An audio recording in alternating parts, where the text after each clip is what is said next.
Hello, I'm Mark, I'm Casey. and today we're going to talk a little bit about Uber integration with Tesla. But first, let's roll that title.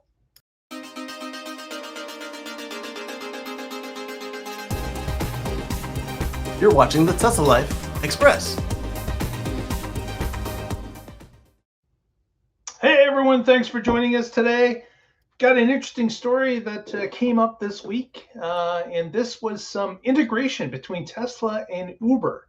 Yes. Now, we know that Tesla has worked with Uber in the past, and we know that Tesla is going after their own cybercab business. But in this particular case, Tesla has updated their UI to allow Uber drivers to start to use some of the navigation features that come with their cars, anyways, for their ride sharing service when they're actually on clock. Yep. There's going to be the ability to use the large screen to do navigation for the Uber drives that they're doing. And there's some combination of the Uber app and the screen itself to show the navigation of where they're going. And of course, the passenger in the back can see the screen and the big drawing as to where the map is and where they're heading and how long they're going to be getting there. But this is kind of interesting that they've done this.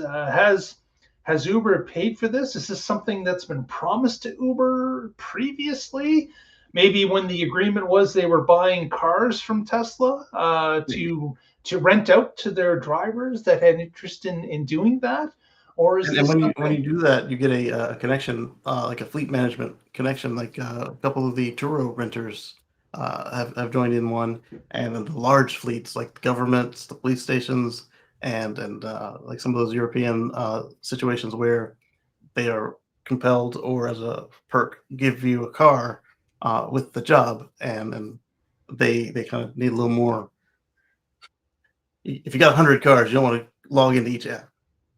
Yeah, Yeah, absolutely. You want a fleet app yeah, that that alerts you to the anomalies, not everyone doing the proper thing. You want to see the outliers, that's right. what's going on.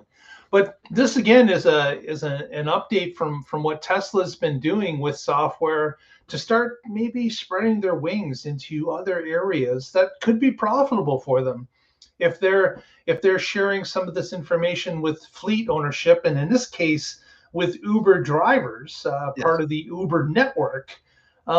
Again, I don't know if Uber paid for this or if this was promised or where this has come from. But it is interesting to see that the Tesla is making changes or tweaks to the software package to allow Uber drivers to have a better experience navigating and using the car big screen that they're used to when they're not on the clock. Yes.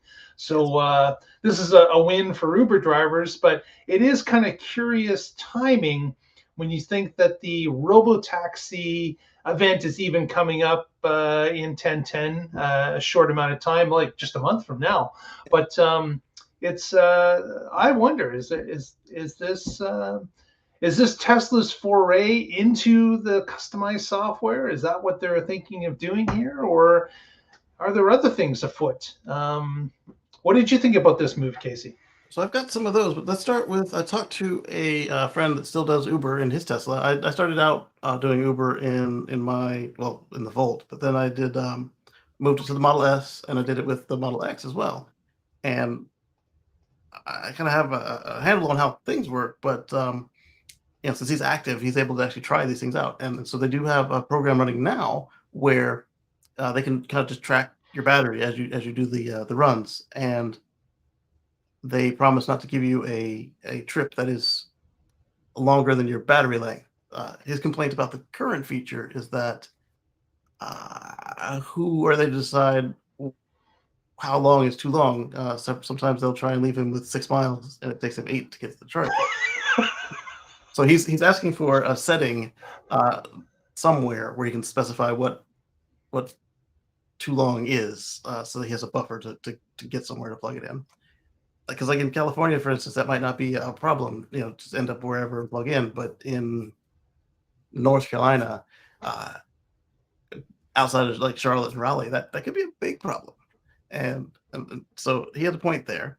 Uh, they announced that this is going to be an extension of that program, which is going to be quite cool because what's going to happen is as soon as you hit accept app, accept ride, right now, if you're working on the phone, it'll open up one of several possibilities. It'll either stay in the Uber app if you haven't done anything, or it'll pop up like Waze or Google Maps or whatever your compatible favorite is, and it'll just push that across. So now we're getting into the speculation part here, because so it'll register the Tesla as an app, and it'll pop up on your screen. The speculation part is that they're going to do this using the existing send destinations and etc. to the car, because you can send it. I think you can send it appointments. You can send it calendar items. You can send it. The one that everybody uses it for is to send it locations, and they will show up on the screen if it was able to decode it. Otherwise, if it wasn't, you'll get either coordinates or an unparsed address and say, hey, we need to get to 555 Main Street, but couldn't find it. It's just up there. Or Latin long, and hope is the right one. And so my speculation is that they are just going to use that functionality since they already are in the phone as a map app. And you hit accept ride, it's next to free for them to just have it automatically flip over, show up on your, it'll flip over for a second to the Tesla app, and the Tesla app will send it to the car because it knows it's being shoved an address through a location sharing app. Simple, effective, awesome, but why now? What do they get out of it? Like, and especially if, like, as Mark was saying, what if it took extra, like, in it, there was cash or extra, like, man hours to make this thing happen? Why would Tesla help a soon-to-be competitor? They need training data, right? So right now they're watching all of us drive. They're taking interventions from us, and if you don't have a legacy car, they're asking you why you turned off FSD. Yes, I'm still salty, and so I'm driving this loaner car, and they asked me, why did you stop? I said, well, um, there was a FedEx truck pushing me, and I was in an unfamiliar neighborhood. Or, hey, I didn't feel it was going to stop because it had a little bit of momentum to it. I didn't feel it was going to stop before making this left turn into this actively moving Class 6 truck. And I didn't want that in their car. Not on my car, but definitely not in their car. And so I told them. But with that, you're training it, and even if nothing goes wrong, or if you're just like in my car, I just disconnect. They gotta figure out why I disconnected, but that's all getting fed into the supercomputer, right? The inference learning computer. Now, if you're getting all these sends, and it says it's sent from the Uber app, and it's an address, that can automatically tag and focus in on all these trips because when Elon last talked about the robotaxi, before the delay, he was talking about as they were waiting to get permits, they perhaps would do where you're Tesla Uber, basically. You got a Tesla app, they call you up, you come, you do the thing just like Uber. If all these rides are being tagged as rideshare from Uber and maybe Lyft in the future, because now they've got it, it's not that hard to flip it over unless it's a contractual thing. Uber says this is ours exclusive. If you sell it to Lyft, we sue you. But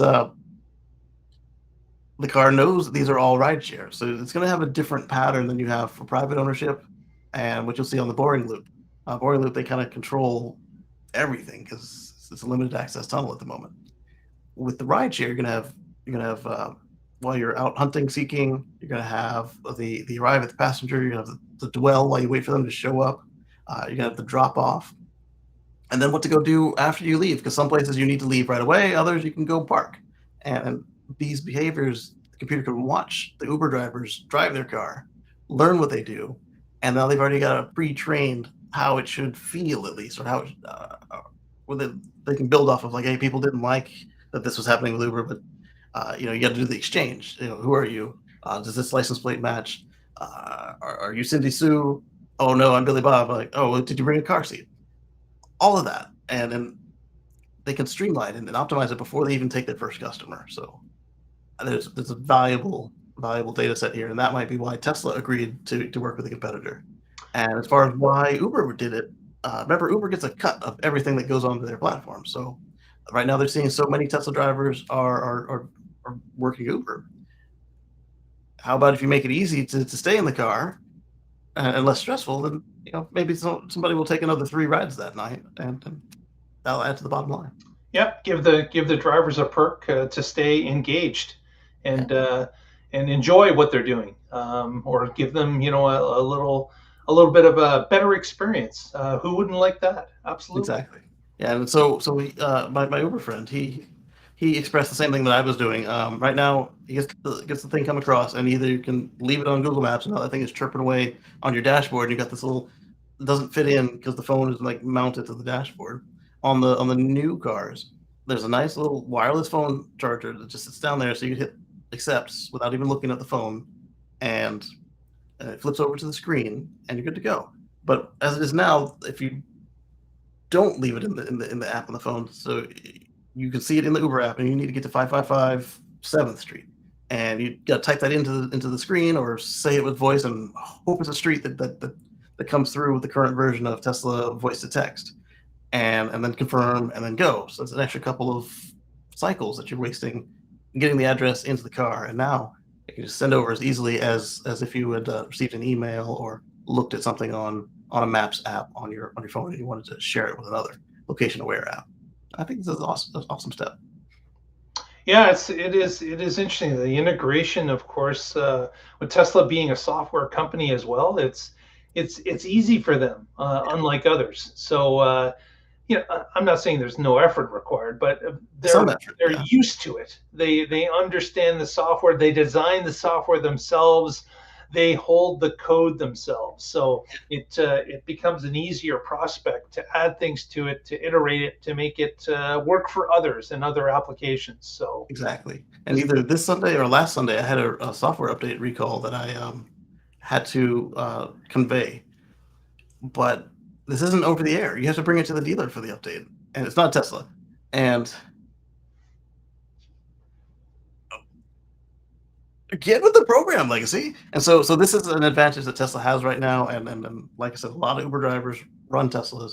And so this is all three parties, Tesla, Uber, and the driver get something out of this. And I think some get more out of this than others, but I think it's going to be cool to see going forward and safer because now the drivers aren't messing with the phone and the screen, and the phone can just stay down on the wireless charger because a lot of them have newer Teslas. They hit the accept button, and then it speaks, and then you're picking up whoever when you get there, which is pretty cool. yeah, absolutely. Yeah. Well, let's turn it to the audience. Let's ask them, why do you think Tesla has run this integration with Uber? Do you think it's some of the reasons we've outlined here today, or is there something else we've missed? What do you think the reasoning would be, or might the reason be? Your speculation on this, because of course we don't have any real answers yet. Maybe that will come out over time. But right now, there's a bunch of speculation as we're trying to figure out why this was done now, and if there are solid reasons as to why it's been done now between Uber and Tesla. But what do you think? I'd like to hear from you in the comments. Also, do you think this is going to be exclusive, or might we see it show up in other places? Exactly. Yeah. Exactly. With that, Casey, any shout outs for the end of the show? Yeah. So I talked about my show on Sundays. We do just chatting, not just chatting with Casey and friends on. I think it's just chatting. Brain fart. But either way, we're going to chat on Sundays at 1:10 p.m. Eastern at youtube.com/Casey Green, and we're going to have a blast. And I'd like to see you there. Then on Monday, catch us for the second edition of the Tesla Life Express, and then on Wednesday we'll be live again. So we look forward to seeing you there. Perfect. Well, thank you so much for joining us. If you haven't already, please press that thumbs up. Helps us out. Press that subscribe if you haven't already. And we'll catch you next time and find out what's going on in the Tesla life. If you have the summer update, check out our podcast feed while you're driving down the road. It offered me a smorgasbord, and I think that you might enjoy us going down the road. There you go. Thanks so much. Have a great